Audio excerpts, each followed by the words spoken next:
Анан бизде Жок, тендердин негизинен дарыларды алып келип атпайсыңар бирок, туурабы? тендердин негизинде алып келип атабыз. Тендерге катышкан бир эле фирмалардан болуп атат. Ар бир лотко бир эле фирмадан келишип атат келгенде да. Мен ошонун үчүн айтып атам да, ошо бир эле фирманын көзүн карабастыктан, тендерди жалдырап күтүп отура бербестиктен, ошону кандай алып келсек болот деген маселени көтөрүп атам азыр. Түшүнүп атасызбы? Ооба, түшүндүм. Ошого биз жазганбыз катты, чтобы прямой закупты уруксат берсе, ошону жеңилдемекпиз да.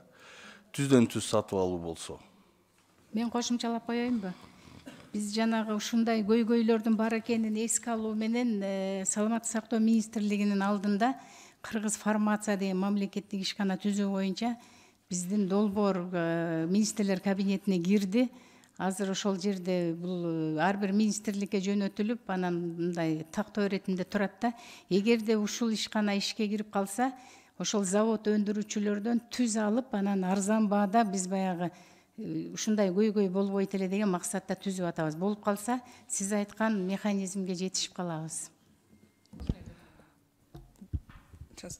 Гүлнара Маришовна, өзү негизи бул нерсеге мындай аябай көңүлүбүздү буруп кылышыбыз керек да. Себеби дегенеки жаш балдарыбыз эле эмес, канча эле өлкөдө бизден ошо ооруп калган жарандарыбыз ошо дары жоктугунан канча киши үзүлүп кетип атат да. Ошол себептен азыр ушундай көтөрүлүп атат.